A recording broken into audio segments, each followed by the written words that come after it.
May isang lumang estasyon ng tren sa bayan ng San Felipe na matagal nang isinara. Ayon sa mga matatanda, noong 1970s, isang tren ang umalis mula roon na hindi na bumalik, kasama ang lahat ng pasahero. Sabi ng iba, minsan daw tuwing hating gabi, bumabalik ang tren para magsakay muli. Pero hindi na nito binababa ang sinumang sumasakay. Si Andre, isang freelance photographer, ay mahilig sa mga lugar na iniiwasan ng iba. Gabi ng Oktubre, nagpunta siya sa San Felipe para kuhanan ng litrato ang lumang estasyon.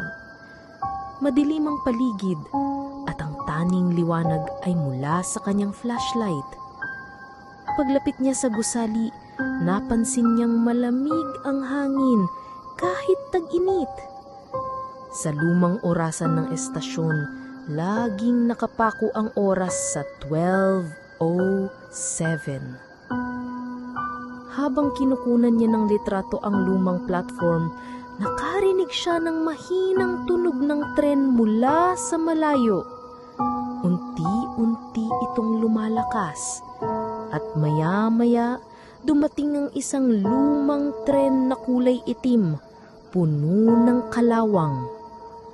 Nakabukas ang mga pinto at mula sa loob may nakatayong konduktor na nakasuot ng lumang uniforme. Maputla ang balat nito at nakangiti ng kakaiba. Sakay ka na, hiho? Malamig sa labas.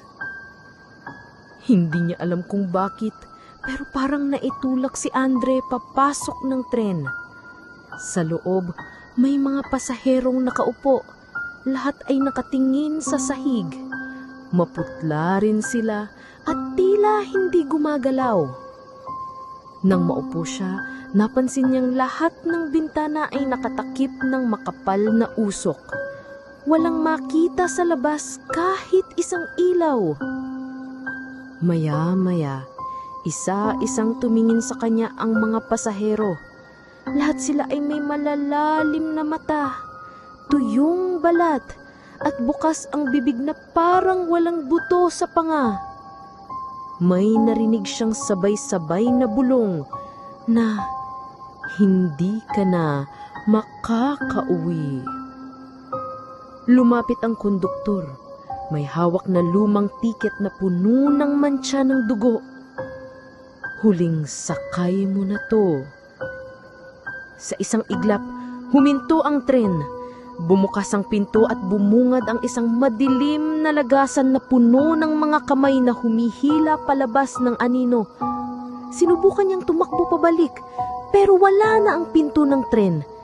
Taming walang katapusang pasilyo na puno ng mga pintuan, at sa bawat pinto may naririnig na iyak, tawa at sigaw. Kinaumagahan, natagpuan ng mga taga-baryo ang kamera ni Andre sa platform ng lumang estasyon. Sa huling litrato, makikita ang isang lumang tren na puno ng mga taong nakatanaw sa bintana. At sa gitna nila, si Andre, nakatingin diretsyo sa lente, pero itim na ang kanyang mga mata.